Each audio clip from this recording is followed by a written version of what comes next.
Fala galera do Cinepop, aqui é o Thiago Nola e hoje eu trago pra vocês a crítica completa de Maxine, o terceiro capítulo da trilogia X criada pelo Ty West com a Mia Goth. E agora eu posso trazer a crítica completa pra vocês porque finalmente estamos livres do embargo. Então continua assistindo o vídeo e vê o que a gente achou do filme.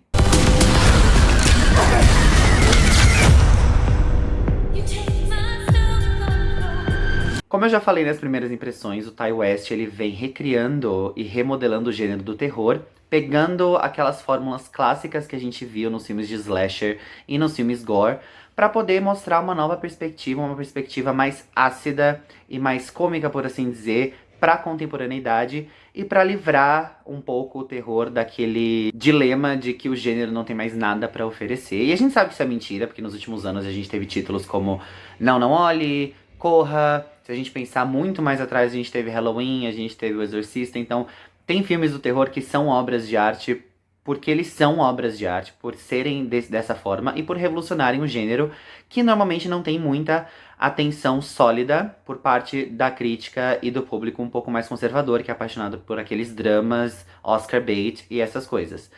E com Maxine isso não seria diferente. Nesse terceiro filme, a gente tem a Mia Goth voltando mais uma vez como Maxine Minx. Ela interpretou a personagem no primeiro filme, X, A Marca da Morte. Em Pearl, ela interpretou Pearl. E a Maxine agora está em Hollywood. Ela quer alcançar aquele estrelato que ela sempre desejou e ela não vai parar por nada até alcançar aquela fama pela qual ela é apaixonada, pela qual ela é sedenta desde o primeiro filme. Só que, é claro, considerando as narrativas dos outros dois filmes, as coisas não seriam tão fáceis e tão simples como a gente podia imaginar. E considerando que o filme se passa nos anos 80, é claro que o Ty West não ia deixar de comentar alguns temas que se popularizaram bastante na época, temas bastante controversos, como por exemplo, a ascensão do heavy metal e o backlash sofrido por ser uma música que evocava o satanismo de uma forma inexplicavelmente burra, por assim dizer. E, é claro, os filmes de terror que alimentavam esse satanismo e que incomodava boa parte da sociedade conservadora e tradicionalista. E é claro que, levando esse contexto, né, em consideração, Ty West ele arquiteta uma narrativa slasher que é inspirada no Night Stalker, que foi um famoso serial killer que teve inúmeras vítimas, que coletou inúmeras vítimas nos anos 80, só que remodelando essa narrativa para fazer um arco especialmente para Maxine. Eu não vou dar muitos spoilers, porque eu quero que vocês assistam o filme e voltem aqui para comentar. Mas essa é a ambientação principal do filme. A Maxine, ela se vê restrita aos filmes pornográficos, como a gente já sabe, né? No primeiro filme, ela vai com uma equipe de cineastas para uma fazenda para poder rodar um filme. E ela continua fazendo shows de striptease, ela continua fazendo esses filmes adultos, até ela conseguir o primeiro papel dela num filme de terror chamado The Puritan 2, ou A Puritana 2, que é dirigido pela Elizabeth Bender, interpretada pela incrível Elizabeth Debicki. E ela tem certeza que ela vai sonar a próxima Scream Queen do terror, né? Seguindo os passos, por exemplo, de Jamie Lee Curtis, que já tinha feito isso em Halloween alguns anos atrás, considerando a cronologia do filme, né? E ela se vê em um jogo de gato e rato porque ela é constantemente perseguida por um homem mascarado e por um de seus asseclas que quer simplesmente tirar ela desse mundo do terror e limpar a alma dela. Essa é a história. Eu não posso contar muito mais coisa porque eu não quero dar muitos spoilers, como eu já falei, mas essa é a linha narrativa principal que vocês precisam entender para poder compreender a crítica que eu vou fazer agora. O Ty West, ele sempre foi apaixonado em colocar referências dos filmes dele, desde quando ele começou com os curtas-metragens até ele ganhar uma popularidade insuperável com X, A Marca da Morte e Pearl, e agora Maxine.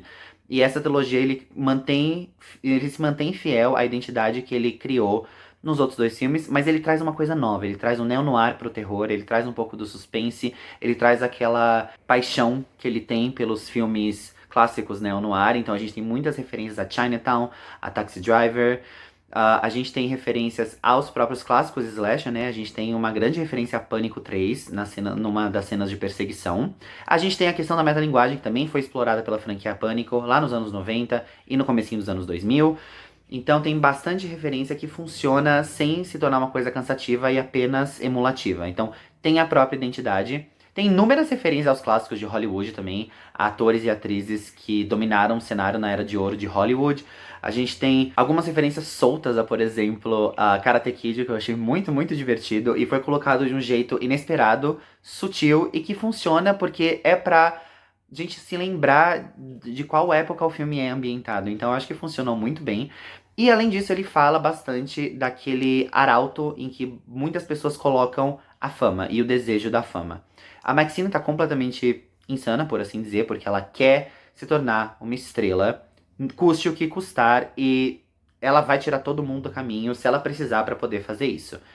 E ao mesmo tempo, ela se vê num beco sem saída porque várias pessoas que ela conhece estão sendo sumariamente assassinadas por esse homem mascarado que ninguém conhece, ninguém sabe se é o Night Stalker, se é outra pessoa.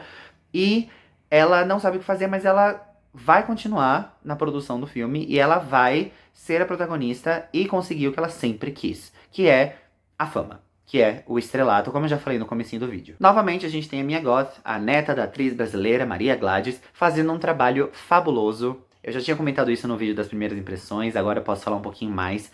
É clara a jornada da Maxine, essa jornada ganha um elemento muito maior, um elemento quase universal para que ela seja concluída, né, conforme a gente vai se aproximando do final do filme.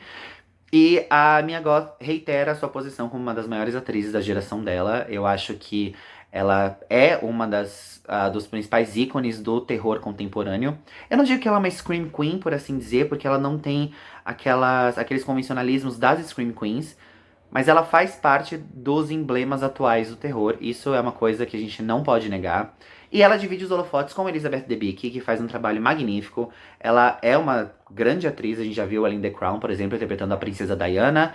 E aqui ela mostra um lado mais sombrio, mais taciturno, e que também não pensa duas vezes antes de conseguir o que quer. Porque ela quer tirar esse filme do papel, e ela não pode ter obstáculos, porque ela quer se postar como uma diretora que tem muito a contar em um mundo em que a sétima arte ainda é dominada pela ótica masculina. Uma outra pessoa que também faz um grande impacto aqui no filme é o Kevin Bacon como John Labatt. Ele interpreta um detetive particular que está trabalhando com essa figura mascarada, esse assassino em série, e ele simplesmente vai atrás da Maxine por conta própria, até ver que ele não deveria ter feito isso. Não vamos falar muito sobre o personagem dele, mas ele mostra também um outro lado. Ele é um ator, assim, icônico, um dos maiores atores que todo mundo conhece.